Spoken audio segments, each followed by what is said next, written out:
Bienvenidos a El Debate, el espacio donde el análisis riguroso nos permite desentrañar las múltiples perspectivas de las ideas más complejas. Bueno, ¿qué pasaría si te dijera que los saltos monumentales de la ciencia tienen más en común con la anarquía y la rebeldía que con el método ordenado que nos enseñan en la escuela?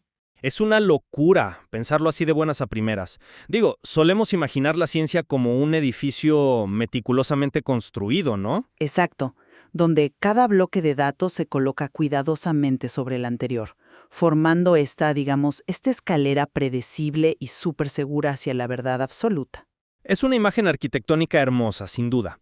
Pero si observas de cerca la historia real de cómo se construyeron esos majestuosos edificios científicos, pues te das cuenta de que casi nunca se levantaron ladrillo a ladrillo de forma pacífica. Totalmente de acuerdo. A veces, los cimientos enteros se agrietaron, los planos originales se quemaron por completo y los arquitectos tuvieron que empezar de cero en medio de un auténtico terremoto intelectual.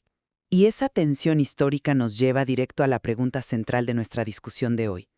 O sea, ¿existe realmente un método universal, ahistórico y estrictamente racional que garantice el progreso del conocimiento científico? O la verdadera innovación ocurre precisamente cuando los científicos rompen las reglas, cambian de paradigma y operan bajo un anarquismo metodológico. Es una dicotomía fascinante.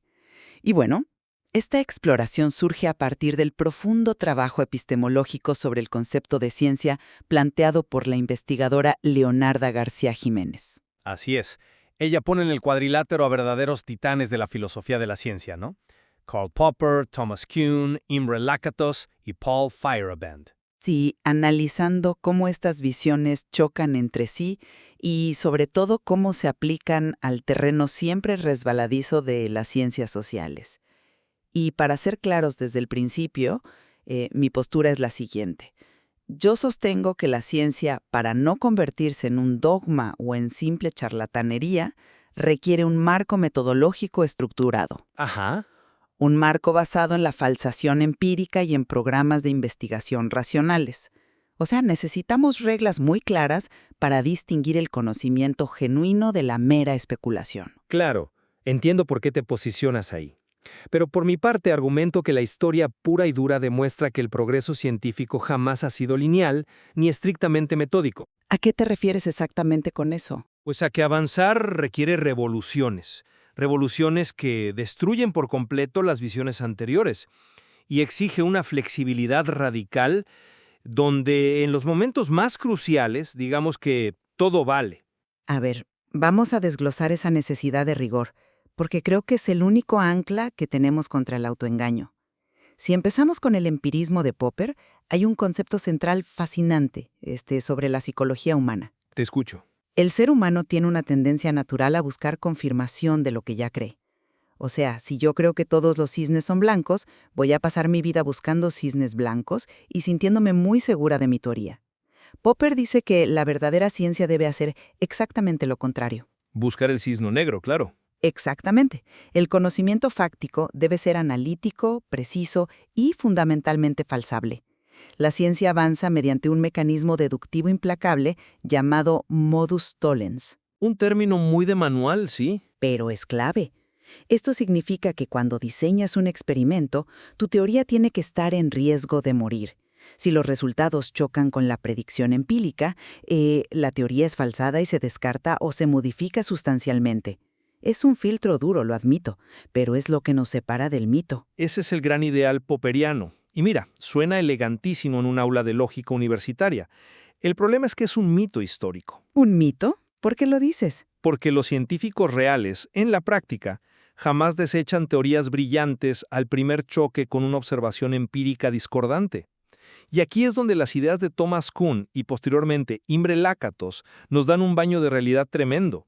Ellos nos recuerdan que todo marco científico nace y crece en un océano permanente de anomalías. Pero a ver, si permitimos que una teoría sobreviva a pesar de que los datos la contradicen en la cara, ¿no estamos abandonando la ciencia? No, para nada. Estamos siendo pragmáticos.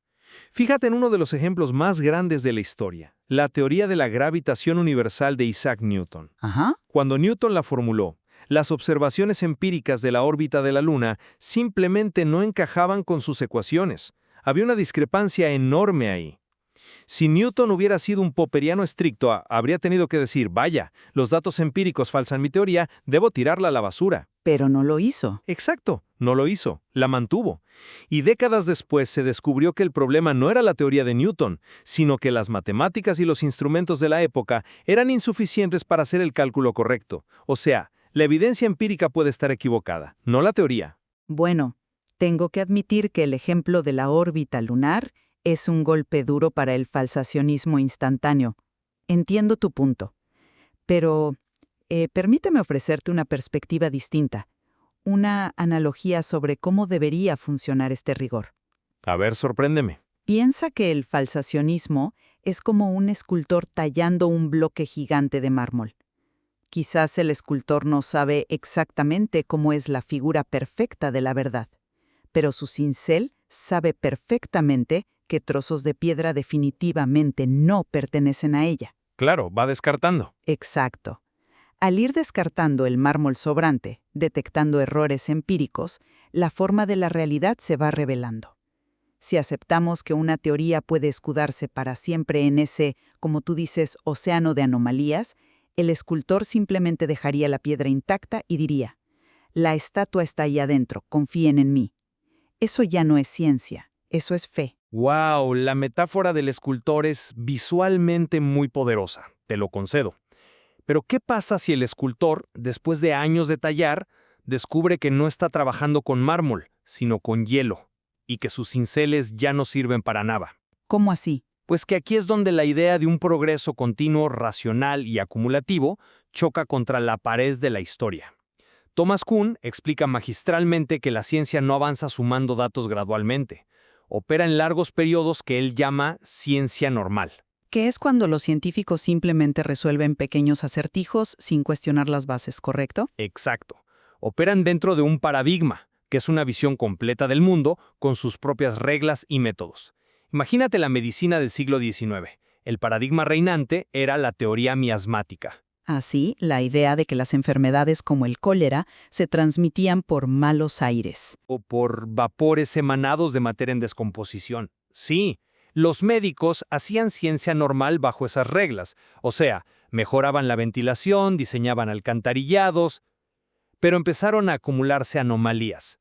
Gente en espacios ventilados seguía muriendo de cólera porque bebían agua contaminada. Y llega un punto donde esas anomalías simplemente ya no se pueden ignorar. Así es, el paradigma entra en una crisis total.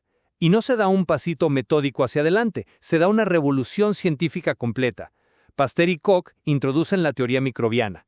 Y lo crucial aquí, lo que destruye la idea de acumulación de Popper, es que el nuevo paradigma es inconmensurable con el anterior. Esa palabra inconmensurable siempre ha generado mucha fricción en este debate. Es que significa que no hablan el mismo idioma. El vocabulario cambia por completo. Un médico miasmático y uno microbiano ven el mismo vaso de agua y ven mundos distintos. No puedes simplemente sumar la teoría microbiana a la miasmática. Tienes que destruir un universo conceptual para construir otro. Por lo tanto, el desarrollo científico no es una escalera recta. Entiendo la idea, pero me resisto a aceptar esa visión de las revoluciones inconmensurables tal como la plantea Kuhn, porque roza el irracionalismo. Imre Lakatos también vio este peligro y lo criticó duramente. ¿En qué sentido lo veía peligroso? Pues en que si aceptamos la versión de Kuhn de manera literal, el cambio de un paradigma a otro suena a una conversión mística, un salto de fe dictado por la psicología de masas de la comunidad científica. Es como si una moda intelectual reemplazara a otra sin mayor sustento racional. ¿Y cómo resuelve Lakatos ese problema, sin volver al rigor suicida de Popper? Lakatos propone algo fascinante. Él dice que debemos evaluar no teorías aisladas, sino programas de investigación en el tiempo. Él introduce lo que llama la heurística negativa. Para no sonar como un libro de texto aburrido, imagínalo de esta manera. A ver. El núcleo central de tu teoría científica es un rey dentro de un castillo medieval. Ese núcleo es tu afirmación principal. Por ejemplo, el Sol es el centro del sistema solar. Ok, tengo al rey. Cuando los datos empíricos atacan, no sacrificas al rey inmediatamente. Lo que haces es sacrificar a los guardias en las murallas. ¿Los guardias serían? Las suposiciones adicionales. Exactamente, las hipótesis auxiliares. Si el telescopio no te muestra el movimiento estelar que esperabas, asumes que el problema está en la óptica de las lentes del telescopio, no en el núcleo de la teoría heliocéntrica. Esa tiene sentido. Esa es la heurística negativa, una regla racional que te dice, protege el núcleo firme por un tiempo. Esto explica por qué Newton no desechó su teoría ante el problema de la órbita lunar que mencionabas. Pero, y aquí está la clave absoluta para que esto siga siendo racional, Lakatos exige una heurística positiva. El castillo debe expandirse. Es decir, el programa tiene que empezar a predecir cosas nuevas para ser válido. Precisamente, un programa es progresivo si, a pesar de las anomalías, logra predecir fenómenos dramáticos e inesperados. Sustituye a un programa regresivo, que es aquel que ya no predice nada nuevo y solo se dedica a inventar excusas, a añadir más guardias en la muralla para acomodar datos que ya ocurrieron. Ya veo hacia dónde vas. Esto demuestra que sí hay un criterio objetivo y racional de progreso. No es un salto místico. Es la victoria del programa de investigación que más expande nuestro conocimiento empírico. Es una estructura defensiva brillante por parte de Lakatos, sin duda. Pero incluso él tiene que admitir un fallo temporal. Un programa regresivo hoy podría resurgir y volverse progresivo décadas después. La racionalidad instantánea es una ilusión. Y esto nos lleva al punto más radical, donde Paul Feyerabend entra y le da el golpe de gracia a toda esta noción de estructuras rígidas. Feyerabend y su famosísimo anarquismo metodológico. Así es, Feyerabend analiza la historia de la ciencia y demuestra que la idea de un método científico universal es una ficción absoluta. No es que las reglas deban romperse de vez en cuando, es que las grandes innovaciones históricas ocurrieron precisamente porque los científicos infringieron deliberadamente las reglas metodológicas aceptadas de su tiempo. ¿Y tienes algún ejemplo concreto de eso? El caso más deslumbrante es el del propio Galileo Galilei. Pero a ver, Galileo es considerado prácticamente el padre del método científico. Ese es el gran mito retrospectivo. Cuando Galileo usó el telescopio para observar las lunas de Júpiter, no estaba siguiendo un método impecable. La óptica empírica aceptada en esa época dictaba que las lentes de vidrio distorsionaban la realidad. Cierto, se consideraban poco fiables. Los telescopios se usaban para ver barcos en el mar, pero aplicarlos a la esfera celeste perfecta era una aberración metodológica para sus contemporáneos. Entonces, la regla empírica de su tiempo decía que su instrumento era inválido. Exactamente. Si Galileo hubiera seguido un método estructurado estricto, habría tenido que descartar sus propias observaciones, pero él estaba convencido de su teoría. Así que usó persuasión, escribió en italiano popular en lugar de latín para ganarse al público y básicamente usó propaganda y engaño metodológico para validar sus datos. ¡Wow! Tuvo que ignorar el método. Por eso Feyerabend concluye que frente a una disciplina petrificada por reglas, el único principio que no inhibe el progreso es todo vale. El científico debe ser un oportunista despiadado, usando cualquier herramienta que funcione, sin lealtad a un manual de reglas. A ver, tengo que detenerte, Eri, porque esa línea de razonamiento me parece sumamente peligrosa. Anular todo método y abrazar el todo vale puede ser útil en la fase inicial de lluvia de ideas, pero el pluralismo extremo tiene consecuencias reales. ¿Consecuencias como cuáles? Como se menciona en el análisis de García Jiménez, Feyerabend llega al punto de equiparar la ciencia con la astrología o la medicina tradicional alternativa. Y me pregunto, sin una camisa de fuerza metodológica, por mínima que sea, ¿cómo evitamos que cualquier locura se considere ciencia? Bueno, no creo que... Espera, déjame terminar el punto. ¿Acaso el anarquismo no abre la puerta para que la charlatanería exija el mismo respeto y financiamiento que la astrofísica? Si todo vale, perdemos la capacidad de distinguir la verdad del engaño. Entiendo el pánico a perder el control, de verdad. Pero Feyerabend no intenta promover un mundo donde un curandero opera en el mismo quirófano que un cirujano cardiólogo. Su objetivo es derribar el dogmatismo. Nos advierte que la ciencia ha adquirido un estatus casi religioso en la sociedad moderna. El famoso cientificismo. Exacto. Creer que la ciencia formal es la única manera de acercarse a la realidad es lo que llamamos cientificismo. Al aferrarnos ciegamente a una sola regla, como la falsación, nos quedamos sin flexibilidad cuando nos enfrentamos a misterios genuinamente nuevos.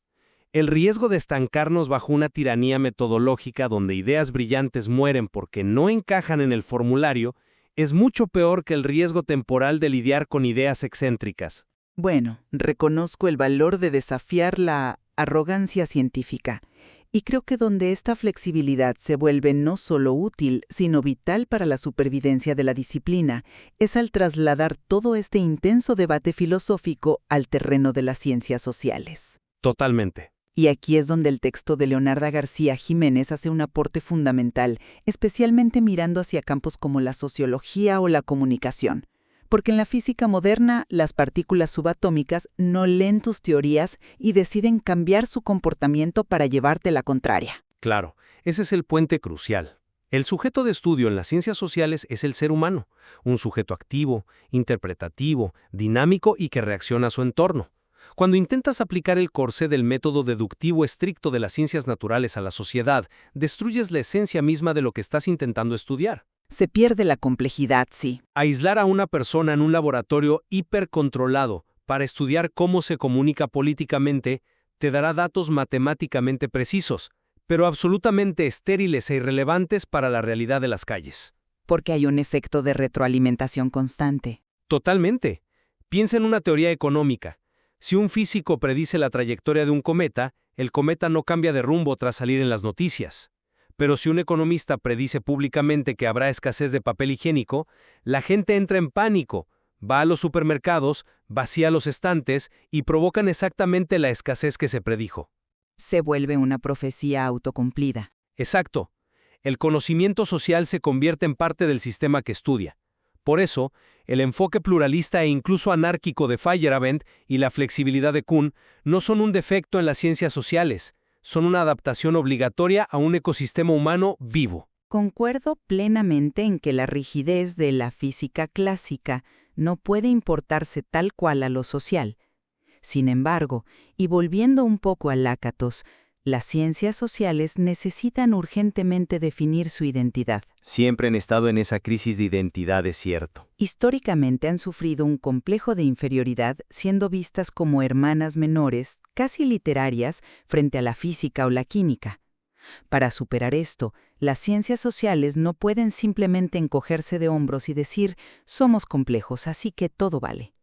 Tienen que aspirar a construir episteme y alejarse de la simple doxa. Y para que nuestra audiencia nos acompañe en este concepto, esa distinción clásica es vital. La doxa es esencialmente la opinión cotidiana. Es el saber común, fragmentado, lo que la gente asume por su experiencia práctica y aislada, sin cuestionar las causas subyacentes. De esa simple opinión. Necesitan construir episteme. Un saber más profundo. Un saber riguroso, metódico, donde los conceptos están entrelazados, formando una estructura sólida que explique el porqué sistémico de los fenómenos sociales. Necesitan establecer programas de investigación robustos. Deben tener un núcleo de teorías y un cinturón protector de hipótesis que puedan ser puestas a prueba en la realidad empírica, aunque los métodos sean más cualitativos. Si no logramos una acumulación sistemática, la investigación social se convierte en simple comentario político o periodismo de opinión disfrazado de ciencia. Pero incluso en esa búsqueda de la episteme, la sociología nos enseña que la acumulación por sí sola no es suficiente. El progreso real en nuestro entendimiento de las sociedades ha venido de disrupciones brutales en cómo vemos las estructuras de poder. ¿A qué tipo de disrupciones te refieres? Piensa en el salto monumental que supuso pasar de un enfoque puramente conductista, donde los humanos eran vistos casi como máquinas que reaccionan a estímulos de los medios de comunicación, a enfoques críticos o cognitivos que reconocen a la audiencia como sujetos activos que reinterpretan los mensajes. Ah, claro. Eso fue un cambio de paradigma kuhniano en toda regla.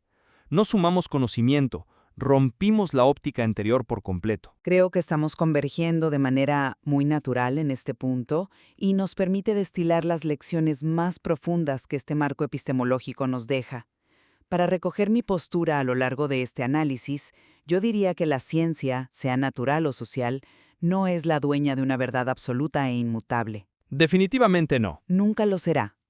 Pero su inmenso valor reside en su esfuerzo sistemático, en su coherencia interna y en su voluntad de someter sus ideas al tribunal de la realidad empírica.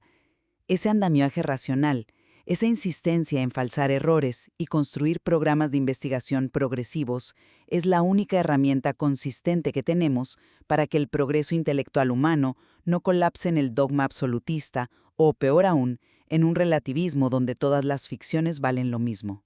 Es una defensa sólida de la racionalidad, lo reconozco.